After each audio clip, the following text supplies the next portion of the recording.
بسم الله الرحمن الرحیم. الحمد لله رب العالمین والصلاة والسلام على خیر خلقه و اشرف بریته محمد و آله الطاهرین، لا سیما بقیة الله في الارضین و لعنة الله على اعدائهم اجمعین. عظم الله اجورنا و اجورکم بمصابنا بسید الشهداء و اصحابه علیهم الصلاة والسلام.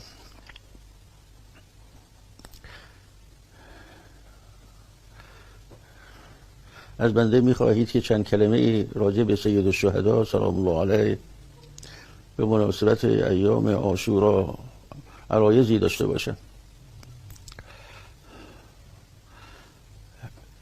هر واقعی که در عالم واقع میشه و هر حادثه‌ای که اتفاق میفته سه جهت بحث داره.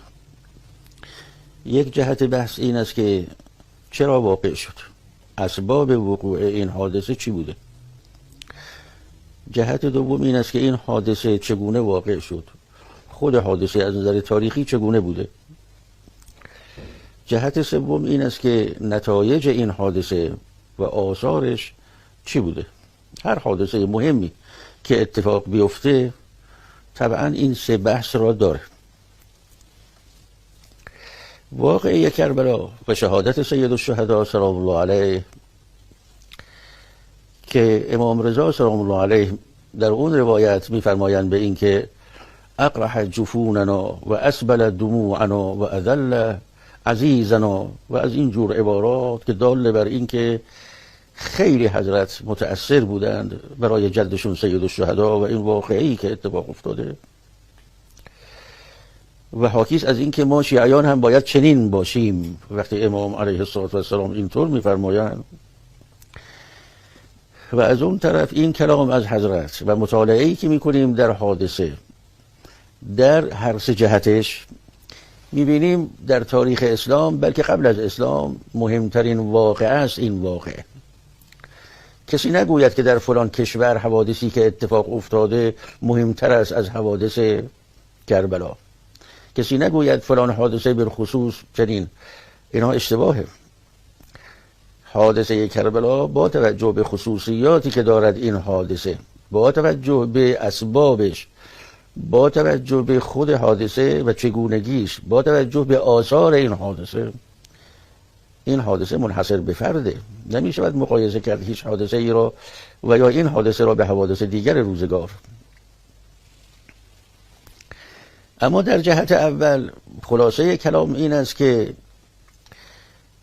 خود سید الشهداء وقتی خواستن حرکت کنند به طرف کربلا میفرمایند به این که انما خرجت لطلب الاصلاح فی امت جدی و انا آمر بالمعروف و انها عن المنکر.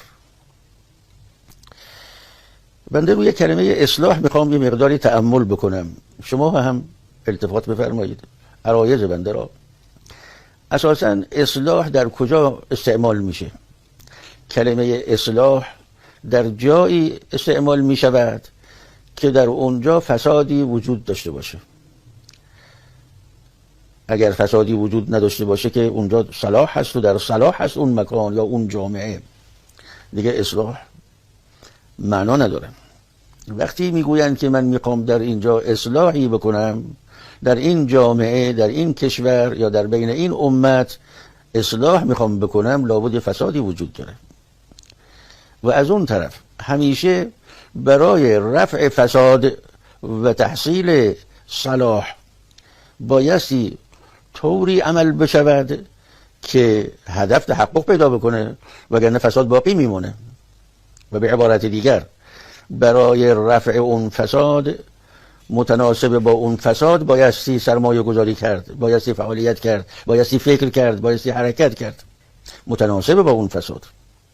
بنده در بعضی از جلسات مثال زدم، گفتم که اگر یک قطره خونی در جایی افتاده باشه، برای تطهیر اون مکان متناسب با اون خون مقدار اون خون باید آب مصرف بشه تا اینکه تطهیر بشود اون مکان و فسادش برطرف بشه. اگر کمتر آب مصرف بکنیم فساد باقی مونده، اگر بیشتر آب مصرف بکنیم اسراف کردیم. قاعده اصلاح اینطوره همیشه. خب بنابراین در امت پیغمبر اکرم امام علیه السلام میفرمایند که فسادی وجود داشته و من میخواهم اصلاح کنم امت را و در امت اصلاح ایجاد کنم. انما خرجت لطلب الاصلاح فی امت جدی. وقتی تجزیه و تحلیل میکنیم و دقت میکنیم میبینیم که قضیه برمیگرده به بعد از شهادت و یا رحلت پیغمبر اکرم صلی الله علیه و آله و سلم. به اعتقاد بنده و نتایجی که بنده رسیدم در مطالعاتم و کارهایی که کردم اینه که طرح این بوده که بعد از پیغمبر اکرم اساساً دین انکار شود و مردم برگردن به زمان جاهلیت خودشون و به همون برنامه‌های جاهلیت خودشون. برنامه این بوده. شما ببینید وقتی پیغمبر اکرم فرمودن ایتونی به دواتن و قرطاس، اون شخص گفت که حسبنا کتاب الله. این حسبنا کتاب الله یعنی کنار گذاشتن اطرت. حسبنا کتاب الله. اینا شنیده بودن که پیغمبر اکرم مکرر فرمودن انی تارکون فیکم مستقلا کتاب الله و عترتی. اینا میدونستن. گفت حسبنا کتاب الله یعنی به تدریج بایستی فعلا حسبنا کتاب الله. همین کتاب اللهی را که گفت حسبنا کتاب الله، ولید ابن عبدالملک چیکار کرد؟ تیربارون کرد قرآن را. تا رسید به کجا؟ تا رسید به اون جایی که بنا را بر این گذاشتن که صریحاً بگویند لا خبر جاء ولا وحی نزل. برنامه این بوده، بنا گذاشتن به تدریج پیاده کنن برنامه را.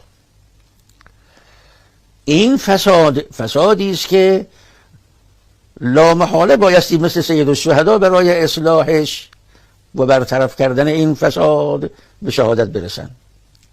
نه خودشون فقط، اولادشون، برادراشون، اصحابشون، و تا برسد به اون جایی که اسارت اهل بیت که کمتر از شهادت نیست. پس ببینید چه فسادی بوده که برای رفع این فساد این همه سرمایه گذاری و چاره‌ای جز این نبوده. چاره‌ای جز این نبود. پس چرا واقعه کربلا؟ سوال بحث اول این بود چرا واقعه کربلا و سبب این واقعه چی بوده و هدف از این واقعه چی بوده. این اجمال قضیه است که اگر تفصیل بخواید دوباره بایستی براتون بیش از این بیان بکنم، مطالبی رو بگم. اما این حادثه چگونه واقع شد و از نظر تاریخی چگونه بوده است این حادثه؟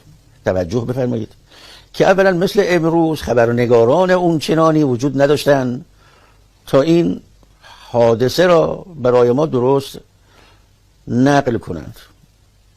وسایل امروزه که نبوده. حادثه ای با این عظمت در ظرف چند ساعت واقع شده، اصلا قابل این نیست که بخوان تمام خصوصیات و جزئیات این حادثه را برای ما نقل بکنن. و از اون طرف اهل بیت که آزاد نبودن در نقل قضایا، غیر اهل بیت هم که داعی نداشتن بر نقل بلکه داعی داشتن بر اخفا و کتمان.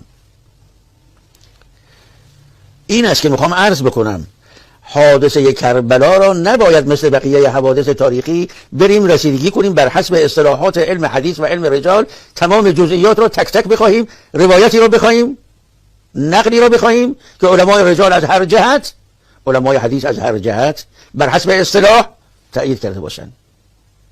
این چیزی است که لا یمکن. ولکن از اون جایی که خداوند متعال خواسته که این حادثه باقی بماند، بعضی از خصوصیات و جزئیاتی که شاید بعضی از شیعیان سختشون باشه باور بکنن، بزرگان عامه روایت کردن، چون خدا خواسته این حادثه بماند. شما میبینید ممکن است یه بچه شیعی پیدا بشه بگه عجب مگر میشود سر بریده بالای نی قرآن بخواند؟ نکنه این را علمای ما، محدثین ما، منبری های ما، مداحان ما جعل کرده باشن. این قضیه رو ابن عساکر رو نقل میکنه. این که ریختن به چادرها و خیام اهل بیت و گوشواره ها را از گوش دختران اهل بیت کشیدند، ممکن است شما بگید که عجب ما باورمون نمیاد که این همه قساوت، این همه فلان. این رو ذهبی روایت میکنه. این که سر سید الشهدا رو بگذارد در تشت و خیزران و فلان و لبای مبارک سید الشهدا رو یک کسی پیدا بشه بگه من باورم نمیاد. این حافظ ابن الجوزی روایت کرده. میخوام عرض بکنم حتی بعضی از جزئیات سنگین این حادثه را بعضی از بزرگان مخالفین روایت کردن.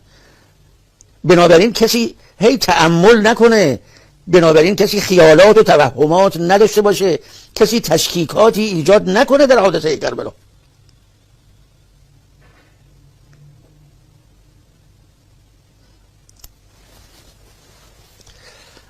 اما در بحث سوم که این حادثه چه آثاری داشت و چی شد، با توجه به سببی که عرض کردم معلوم می شود که نتیجه چی بوده و سید الشهدا در این حرکتی که کردن و در این شهادتی که پیش آمد در کربلا با این همه حوادث و بعدم قضیه اسارت اهل بیت علیهم السلام که من 16 جلسه راجع به سید الشهدا در سابق صحبت کردم و کتابش چاپ شده به نام ناگفته‌های عاشورا. امروز عرض میکنم که اگر حادثه کربلا نبود و شهادت سید الشهدا نبود از دین خبری نبود، از تشیع که حقیقت دین است خبری نبود. اگر حادثه کربلا نبود من به شما به صراحت عرض بکنم و از قول من نقل کنید که اگر حادثه کربلا نبود همه ما پیرو سقیفه بودیم، همه ما پیروان سقیفه بودیم. من به شما عرض بکنم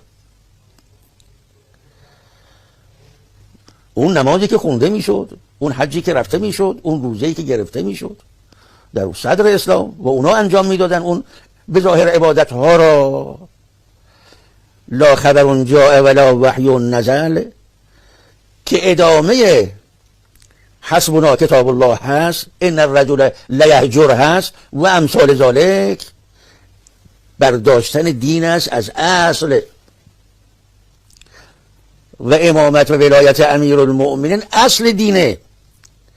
بنده مکرر عرض کردم و شما از من شنیدید که اگر از کسی امامت امیرالمؤمنین را گرفتند کل دین را گرفتند و این برهانیه، برهان دارد. تمام این عوایز بنده یا برهان دارد یا سند معتبر دارد.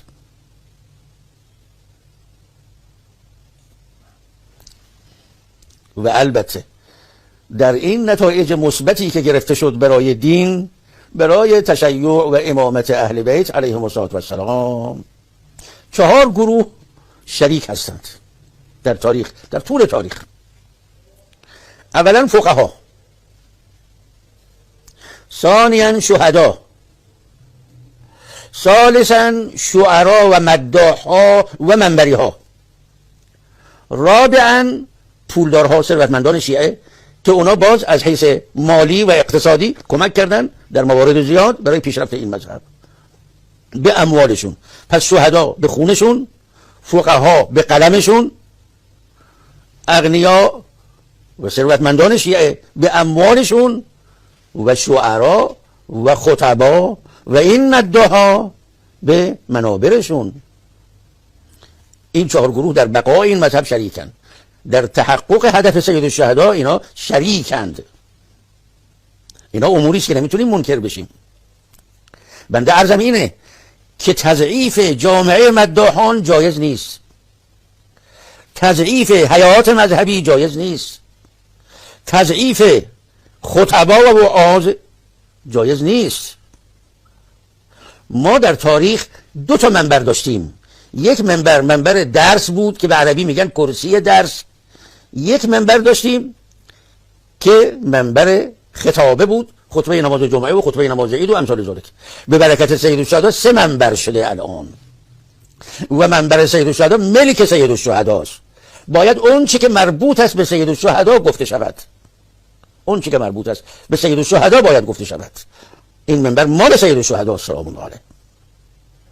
مداحا حق دارن، البته باید کنترل بشود گفتارهاشون. شعرا حق دارن، البته باید گفته‌هاشون و اشعارشون کنترل شود. حیات مذهبی حق دارند که البته بایستی سلیقه‌ای عمل نکنند، بایستی تابع مراجع تقلیدشون باشند در کاراشون، مراسم را مطابق فتاوای مراجع برگزار کنند. خطبا و وعاظ مگر می شود منکر شد؟ بایستی این سه جهت در مجالس و منابر و هیئات مطرح شود. اولا سبب واقعه کربلا و شهادت سید الشهدا چی بوده؟ ثانیاً چگونگی این حادثه از نظر تاریخی. ثالثاً آثار و برکات سید الشهدا و سیره اهل بیت این بوده از روز اول مجالس عزا برگزار می‌کردند برای سید الشهدا، عزاداری و این همه تأکید تا رسید به اون جایی که نسبت به تربت سید الشهدا، تا رسید به اون جایی که نسبت به زیارت سید الشهدا، تا رسید به اون جایی که به خاطر سید الشهدا انسان صدقاتی داشته باشه، خیراتی داشته باشه در راه سید الشهدا.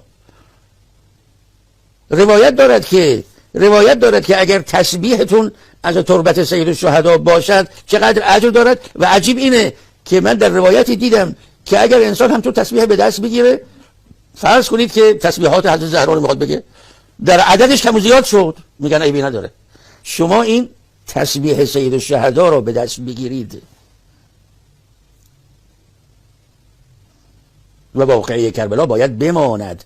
ببینید دشمنان چگونه با این واقعه از روز اول برخورد میکنن، یا انکار میکنن، یا کتمان میکنند، یا تحریف میکنند، یا تشکیک میکنند و تا به امروز حتی بعضی بچه شیعه ها را هم توانستن منحرف بکنن که احیانا چیزهایی گفته میشود و شنیده میشود.